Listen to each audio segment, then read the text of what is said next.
told me there wouldn't be any cameras. And you told me you were gonna wear something nice. What's up everyone, my name is Mike, and welcome to another GameCast Rewind. Today I'll be taking a look at Halo 2 Anniversary, which is part of the Master Chief Collection for Xbox One. Enjoy. The sacred rings, what are they? Weapons of last resort, built by the Forerunners to eliminate potential flood hosts, thereby rendering the parasite harmless. And those who made the rings? What happened to the Forerunners? After exhausting every other strategic option, my creators activated the rings. They and all additional sentient life in 3 radii of the galactic center died, as planned. I think it's obvious that the original Halo was successful. It's a sci-fi first-person shooter with an interesting premise, fun combat, and excellent enemy AI, at least when talking about the Covenant. Halo ended up spawning several sequels, fleshing out its universe and characters even further. I'll never forget the day Halo 2 came out. I was a sophomore in high school, and it was all anybody was talking about a week or so prior to its release. When the day finally came, I got on the bus, and it was mostly empty. Anybody who had an Xbox just stayed home to play Halo 2, and all I can remember thinking was that my parents would never let that fly and would kill me if I skipped a day of school just to play a game. I didn't have an Xbox, so I missed out, but GTA San Andreas released for the PlayStation 2 a week prior, and that pretty much consumed my time for the next several years anyway. Still, if I had an Xbox, I would have definitely been all over Halo 2. Developed by Bungie and published by Microsoft Game Studios, Halo 2 was released in November 2004 for the Xbox, and it was extremely hyped before release. It was also the first game in the series to include multiplayer over Xbox Live. It was eventually ported to PC in 2007. For this review, I played Halo 2 Anniversary, which is part of the Master Chief Collection for Xbox One, released in November 2014. In addition to playing through the game solo, I also teamed up with Jeremy for a local co-op playthrough. To be clear, I played through the game solo on an Xbox One X, and we played through it cooperatively on a standard Xbox One. Also, this review was completed before the Master Chief Collection received any Xbox One X enhancements. So let's take a look at Halo 2 and see how it builds upon the original game. Halo 2 includes 4 difficulty modes: Easy, Normal, Heroic, and Legendary, and just like every other game in the Master Chief Collection, skulls are present here too. I believe the original Halo 2 did contain skulls which were extremely well hidden, some were exclusive to Legendary, and were immediately activated upon picking them up, and could not be turned off unless you exit the game. I don't really remember much about them, but a whole set of skulls are already unlocked in the Master Chief Collection, and they act as gameplay modifiers which can either make the game harder or easier. The scoring system, which is apparent for each game in the collection, also returns, and some skulls are considered non-scoring, which means they disable any achievements related to scores. The other skulls, which usually make the game more challenging, increase your score multiplier. The skulls add plenty of replay value to the campaign, which is a plus, and many of them will provide a significant challenge that downright borders on sadism. Once again, I'm going to be completely transparent with everybody watching this. We used the infinite ammo skull for our co-op playthrough, and I also used it for my solo playthrough, although the infinite ammo skull doesn't actually provide infinite ammunition for all weapons, which does come as a surprise. For example, the plasma weapons, beam rifle, Sentinel Beam, and energy sword all drain ammo despite the skull being active. Besides the skulls, the only other things to look out for within the environments are terminals, which have been added to the Anniversary Edition. From what I read, they are supposed to, or did, provide information on Halo 5, but in our experience, they just took us to the Xbox Store, specifically the page to download the Halo Channel app. They also provide achievements upon discovery, so there's that. Jeremy and I played through the game on Legendary, and I played through it solo on Normal, and there's a very good reason for that. First of all, I've beaten the original game a few times before, at least once with Jeremy, and I usually play through these games on Legendary, but I forgot just how infuriating the Legendary difficulty is in this game. In co-op, when one of you dies, both of you are forced to respawn at the last checkpoint. We thought that was a glitch at first, but Jeremy fired up the original Xbox game and discovered it's an actual thing exclusive to the Legendary difficulty. This is a very odd but significant design choice that can really change how you play. To be clear, we were not fans of this. I guess I blocked out my memories of my time playing through this on Legendary because after we beat it, we were both relieved and frustrated. I would say the enemy AI is on the same level as the AI in the first game, however many areas just turned into frustrating cases of trial and error gameplay, specifically any areas with sniping jackals. They can kill you immediately with one shot. This is very, very bad design, at least in a game like this. This game is not realistic, nor is it a simulation of any kind, and being insta-killed by enemies you can't even see is just not fun. Who enjoys constantly respawning because you popped your head out from cover and were immediately blown away by a shot you couldn't even see coming? I certainly don't find that that enjoyable. I understand Legendary is supposed to be hard, but these sniper sections aren't really hard, they're just tedious. The jackals can get a shot off before you can even see them. Hell, sometimes it looks as if they'll get a shot off before they even see you. It's insane, it's not fun, and it boils down to memorization, which is just annoying. After going through this, that's when I made the executive decision to play through the campaign on normal for my solo experience. When I first played through the trilogy way back when, I played through the games on Heroic first and then replayed them at some point on Legendary. For the newer games, I just immediately jumped to Legendary. I actually never played through Halo 2 on normal before and didn't realize how much easier it would be. I basically breezed through it. But I just wasn't in the mood to deal with the frustration again.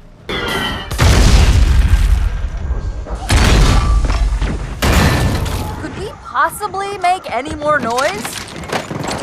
I guess so. Many of the weapons from the original game make a return here, including the shotgun, sniper rifle, plasma pistol, plasma rifle, needler, frag, and plasma grenades. The rocket launcher can now actually lock onto vehicles, turrets, and even Sentinel enforcers. The assault rifle does not make a return, which is a real shame considering it's one of my favorite weapons in the series. There's a new pistol here, which I think looks a lot cooler than the one seen in the first game, but it's far less effective. You can no longer zoom and fire it simultaneously. The other two new UNSC weapons include the battle rifle, which fires in bursts, and basically replaces the assault rifle as the Chief's primary weapon, and the other is the SMG. The Covenant arsenal includes several new weapons, including the Covenant carbine, which is similar to the battle rifle, but is a single-shot weapon. The Brute Shot is like a grenade launcher. The Beam rifle is the Covenant equivalent to a sniper rifle, and the Fuel Rod cannon is like a Covenant rocket launcher, but the projectiles slightly arc, and it cannot lock onto anything. The Energy Sword does make a return, and this time you can wield it, and yes, it can kill many enemies in one strike, but most of the tougher enemy types can take 2, sometimes even 3 strikes to go down. Of course, enemies wielding the sword can still kill you instantly with just 1 strike. Another new weapon is the Sentinel Beam, which I believe is dropped from fallen Sentinel drones, and is kind of like a laser weapon that can drain shields and is perfect against flood enemies. One of the newest features in Halo 2 is the ability to dual-wield weapons. You can only dual-wield most of the smaller weapons like 2 plasma rifles, a pistol and SMG, needler and plasma pistol, and other combinations like that. However, you should know that when you dual-wield, you may be more deadly, but you're also sacrificing accuracy in favor of power. Optics, totally fried. And let's not even talk about the power supply. You know how expensive this gear is, son?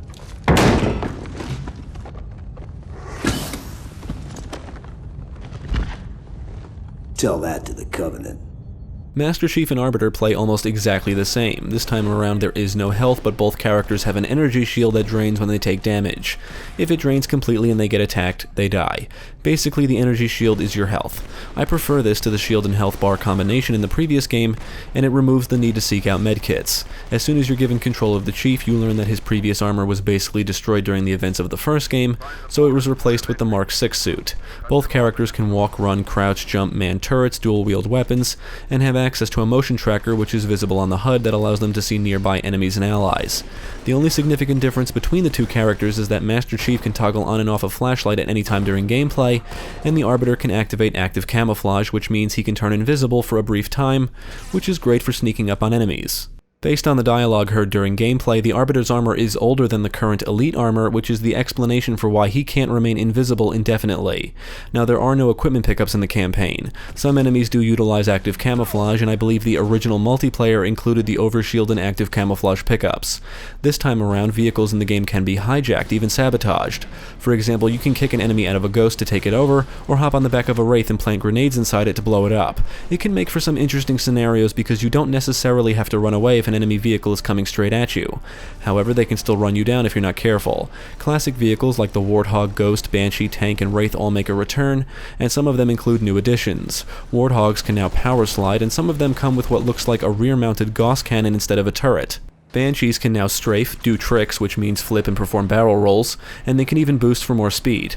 Ghosts can also boost, which can be helpful when you need to make a quick getaway. You can now pilot Wraiths, which can fire massive plasma mortars, have a turret at the top, and can boost for a burst of speed. Halo 2 also includes a new Covenant vehicle called the Spectre. It's a ground vehicle with a rear-mounted plasma turret. All vehicles still control as they did in the first game, where the camera determines your direction. The overall handling of the vehicles was tuned for the better in my opinion, and the Warthog doesn't doesn't slide around as much, which I'm very grateful for. You can still crash vehicles, causing them to flip over, which forces you out and is annoying, but it happened to us far less often here compared to the first game. Of all the objects our lords left behind, there are none so worthless as these oracles. They know nothing of the great journey! And you know nothing about containment. Once again, the two primary factions you'll be up against are the Covenant and, sadly, the Flood. Grunts, elites, jackals, and hunters all return and basically function the same as they did in the first game. All of the Covenant enemies show some degree of intelligence. They'll shoot at you, throw grenades, man turrets, try and suppress you, they can even flank you if you're not careful. No encounter will ever play out the same. Enemy rankings are prevalent here, and their ranks are determined by their armor color. Different ranks determines how much damage they can take, but sometimes it's just their appearance, like in the case of honor guards, which can actually be taken down rather easily compared to other elites and brutes. Ultra elites have white armor, and they can actually withstand a few rockets to the face, making them one of the most deadliest enemies in the game. Some elites are equipped with jump packs, which allows them to fly and hover in the air. On Legendary, elites can easily dodge your gunfire and grenades, dive out of the way, get behind cover, and can shoot you with what feels like pinpoint accuracy, so you always need to be alert. Grunts are still under the leadership of elites and freak out when their elite commander is killed, and jackals still run around carrying shields that can deflect human ballistics. Jackal snipers are added to the roster and are usually encountered at a distance because you'll rarely get close to them, at least on Legendary. They don't carry shields but can drain your energy shield with one shot, and on Legendary just outright kill you immediately with that one shot. They are very annoying. Another new addition to the Covenant are drones, which are these insectoid creatures with wings that fly around wielding plasma pistols and needlers. They're easy to kill, but always appear in large numbers, and it can be very easy for them to overwhelm and kill you. Brutes are introduced as a species early on, but you don't actually get to fight any until late in the game. They're ape-like creatures in appearance, and story-wise they're portrayed as very blind and ignorant to Covenant politics, compared to the elites who are quite intelligent. Now, I've always been a big fan of the elites, especially their design. In fact, their design is one of my favorites in the medium. Brutes, on the other hand, are not as graceful, they jump around, and they're just not as interesting in design. They're just kind of like big hairy beasts as opposed to the more unique and thoughtful design of the elites. Brutes act a lot like elites as well, so it's not like they're pushovers, but there's nothing that really makes them stand out during encounters. They have no shields, they usually wield red plasma rifles or brute shots, and when you encounter multiple at a time, when you kill all but one, that last one will go berserk, meaning it drops its weapon and just starts charging around the environment or at you if you're nearby. A little while ago I was reading about the development of Halo 2, and I believe Bungie designed the brutes to have a quote pack mentality unquote. I really don't know what that means because other than the berserk thing, encounters with them seem no different than any encounters with elites. The civil war that ensues between the elites and brutes at the end of the game is really cool, and the areas where you encounter the two groups fighting each other is what stands out most to me in this game. When I first played this years ago, I can remember just sitting back and watching the battles thinking how cool it was, and it's the one thing that I always remember whenever anybody brings up Halo 2. In fact, you're better off letting the battles play out and then diving in to deal with the stragglers. Sentinel drones make a return, but new to the Sentinel roster are Enforcers. Enforcers are these giant drones that have shields in the front which are weak against plasma weapons, and they can fire pulse beams and missiles. These things can even pick up tanks and destroy them. Based on Halo lore, the Sentinel drones and their variants were designed by the Forerunners to prevent and suppress the Flood, which unfortunately also make a return in Halo 2. As you may or may not know, I am not a fan of the Flood and feel they are some of the worst enemies to ever grace video games. On a positive note, they are not as prevalent here as they were in the first game, but they still make up a good majority of encounters late in the game. The idea of the Flood is that they're a parasitic alien lifeform that infects sentient life using bodies as hosts to infect others. They're basically alien zombies that swarm and rush you, and that's it, that's their whole thing. The story introduces a creature known as the Gravemind, which I think is supposed to be the Flood's final form. It dwells in the bowels of the ring, I think, and it can actually speak somehow. If Halo was anything but a video game franchise, I probably wouldn't have any issues with the Flood. I think they're actually a good catalyst for the story, but as an enemy type designed the way they are, they just suck. Considering the Covenant enemies perform intelligently, the encounters with the Flood are such a downgrade because it all boils down to mindless shooting and trying not to get overwhelmed and killed. Rinse and repeat. Just like the first game, some of the infected bodies are wielding weapons, so that's still annoying, and they can now pilot vehicles because that's exactly what this series needed. More ways to engage these terrible, awful, fucking annoying enemy types. You can shoot off the limbs of infected bodies, and fallen Flood enemies can now be reanimated by the little infectious forms because apparently being swarmed by mindless enemies just isn't enough. I think if you shoot them while they're down or basically blow off whatever limbs they have, they stay down, I think. Halo 2 includes a good variety of diverse locations. You start the game as Master Chief and must defend the Cairo Station, a massive UNSC orbital defense platform, from invading Covenant forces. Next, you'll be working your way through the city of New Mombasa, defending it from the Covenant assault. After that, much of the game takes place on the new Halo ring itself, and just like the previous ring, this too has a diverse geography full of beaches, snowy tundras, and alien installations. You'll also traverse through High Charity, which is a mobile planetoid that doubles as the Covenant Holy City. The level design is greatly improved over the environments in the first game. The environments do show some signs of repetition, especially when you get to High Charity, with some similar looking corridors and rooms, but it's nowhere near as bad as the first game, and the environments are much more interesting with a good amount of visual variety overall. Your objective is usually always to go from point A to B. One standout sequence has you infiltrating a Scarab, which is this massive Covenant mobile assault platform that can fire a massive plasma beam. Many areas require you to kill waves of enemies in order to progress, and most of the environments are linear in their design. Missions that include large, wide open spaces usually provide you with vehicles, so you don't really have to trek long distances on foot unless you choose to. Every now and then the Master Chief will be accompanied by Marines, and Arbiter will be accompanied by fellow Covenant creatures like elites and grunts. They'll ride along with you when you pilot vehicles, which also means they'll man turrets, they'll shoot at enemies, throw grenades, but the biggest advantage to having allies is that they're great at diverting enemy attacks away from you. But most of the time the ally AI is just as dumb as it was in the previous game, specifically the Marines. They often get in your way, they seem to enjoy taking damage repeatedly since they're terrible at staying out of harm's way, and if you start a journey with 5 or 6 allies, there's a good chance they'll all be dead, or at least most of them, by the time you get to your destination. Now, there are 3 boss battles spread throughout the campaign, and on Legendary they can be a pain in the ass, but on Normal they're ridiculously easy. All of the boss battles follow the same mold in that you have to kill one individual character, but the challenge comes from being attacked by other enemies as well as the boss.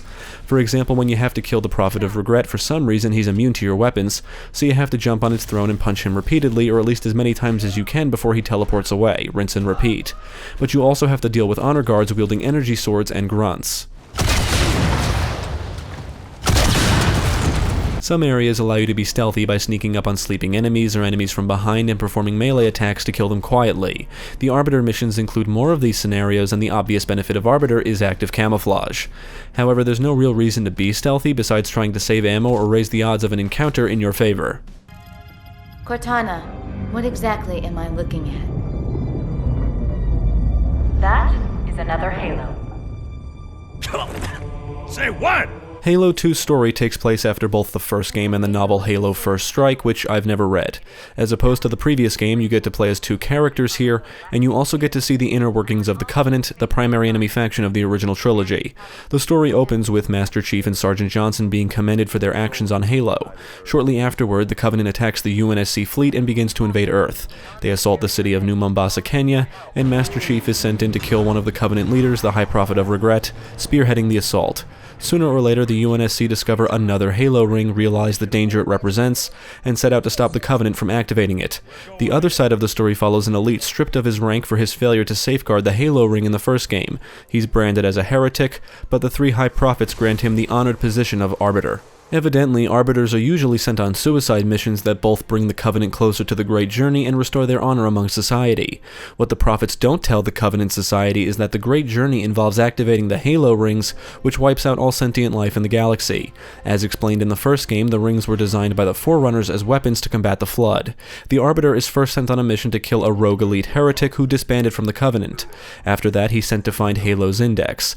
At this point, the Brutes, a new Covenant species introduced here, become the new protectors of the Prophets, and are ordered to wipe out the elites, which results in a Covenant civil war. I always thought the civil war aspect was really cool, and it's fun to watch the 2 groups battle it out late in the game. The story actually ends on a cliffhanger, which doesn't really mean much now, since we all know or can easily look up what happens, but in 2004 this was definitely a bummer. In my opinion, most of the voice work is really well done, and there's an ensemble cast of voice talent here, including Steve Downes and Jen Taylor, who reprise their roles as Master Chief and Cortana respectively, Keith David as Arbiter, Michael Wincott as the Prophet of Truth, Julie Benz as Miranda Keyes, Kevin Michael Richardson as Tartarus, and Ron Perlman as Lord Hood. One of my favorite characters in the series is the elite commander Artes Vadum, or however you say it, and I like him mainly because of his personality and the voice work provided by Robert Davey. Miguel Ferrer lends his voice to the rogue elite heretic, and I'd like to give a shout out to David Cross, who provides the voice for many of the Marines that accompany the Chief during combat. Some of his lines are downright hilarious. Overall, I thought the story was pretty good and enjoyed how it explores the Covenant society and hierarchy. Sir, permission to leave the station. For what purpose, Master Chief? To give the Covenant back their bomb. Permission granted. The audiovisual presentation in Halo 2 Anniversary is quite impressive. All of the cutscenes were completely redone by the Blur studio and contain some of the best visuals I've ever seen in a video game. The cutscenes look so amazing that they put the gameplay visuals to shame, and even those look damn good. Many characters were redesigned and look drastically different than their appearance in the original. The standout is the Gravemind. I may despise the Flood with every fiber of my being, but this thing's redesign looks incredible. This one is machine and nerve, and has its mind concluded. This one is but flesh and faith, and is the more deluded. You can switch between the new remastered visuals and original Xbox visuals at any time during gameplay, even during cutscenes, and it's always a seamless transition. The new backgrounds, skies, explosions, particle effects, and textures all look amazing with plenty of detail. I did notice some pop-in here and there, but overall the developers did an absolutely fantastic job. Because of this, Halo 2 Anniversary is the standout of the Master Chief Collection, and it also begs the question as to why the rest of the games in the collection didn't receive the same treatment. Not only did the visuals receive an overhaul, but the audio did as well, and switching between presentations also switches the audio to either remastered or original. Explosions and the new weapon sound effects all sound booming and powerful, and make everything in the original game sound weak in comparison. The Halo franchise has always been known for its music, and Halo 2 is no exception, with some excellent remixed tunes, new orchestral tracks, and even some excellent rock and metal tunes complete with wailing guitars.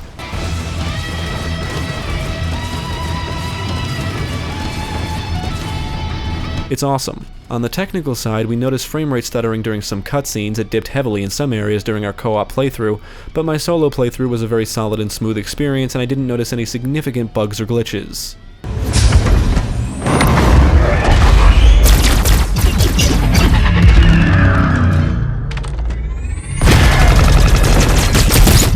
Halo 2 is a great game and I had a lot of fun, but it definitely could have been better. From what I understand, Bungie rushed the original game out the door to meet a deadline, so many things were left out. I also read that they placed a bigger focus on the multiplayer than the single player, especially since it was the first entry in the series on consoles to support online play. I remember playing the original multiplayer on my 360 way back in the day and had a decent time, but I didn't attempt to try it in the Master Chief Collection. On the other hand, I've played through the campaign several times now, and I guess I suppressed a lot of memories because the legendary difficulty here is often more frustrating than it is fun. Outside of the insta-kill snipers, it's fine, I enjoy the challenge. But the snipers and the odd design choice with co-op to make both players respawn when one player dies doesn't make the experience more enjoyable, it just makes getting through areas very tedious. You know, it's one thing to face a tough enemy and learn new strategies or even hone your skills to defeat it, and it's another to be repeatedly killed from attacks you can't even see coming. I mean, you can't even drive vehicles into areas populated with enemies because the sniping jackals can still take you out instantly. You never have any real protection. It's ridiculous. You either memorize where they are by frequently dying and trying again, or you get lucky and happen to spot all of them and then take them out quickly. I mean, I've played games where getting hit means you die. Contra is a good example, but at least in Contra you can see the enemies on the screen. It's also primarily a side-scrolling series. Halo 2 is a first-person shooter in full 3D, and you're entering large spaces with numerous buildings, structures, and other things that can be used as cover, as well as obstruct your view of snipers, that it would be impossible to see where every enemy is within a few seconds upon entering. Snipers may seem like such a small thing, but there's several areas spread throughout the campaign where you have to deal with them, and they make these areas just slogs to get through on Legendary. Other than that, and the Flood bullshit, I had a good time with the campaign. Where would someone go to activate the other rings? Why, the Ark, of course. And where, Oracle, is that? In the end, Halo 2 does improve the core gameplay established in the first game thanks to tighter mechanics and new features. The elimination of the health bars allows you to focus more on combat and less on scavenging for medkits. The ability to dual-wield weapons is a nice touch. I appreciate the tighter vehicle handling, improved level design, and some of the new weapons and enemies have since become staples for the series. The Covenant enemy AI is just as challenging as it was before, making some of the firefights feel really intense. But the game is not without faults though. Encounters with the Flood still suck in my opinion. Insta-kill jackal snipers basically destroy most of the enjoyment derived from the legendary difficulty in favor of frustration. The developers thought it would be a good idea to force both players to respawn when one player dies in co-op on Legendary, and the cliffhanger ending is kind of a bummer, albeit more so when the game first released. Ultimately, Halo 2 is a fun action-packed romp, and from my experience, I would say the Anniversary Edition is the definitive version of the game, at least when talking about the campaign. I do not trust you. He may, but I do not. Thanks for tuning in. I hope this video proved helpful. Stick with GameCast for more quality content, including the latest gaming news, podcasts, let's plays, and even more reviews. Be sure to check out my channel, Gaming Pastime, for new game reviews released every week. My name is Mike, and I thank you for watching. This is Spartan 117. Anyone hear me? Over. Isolate that signal. Master Chief, you mind telling me what you're doing on that ship? Sir, finishing this fight.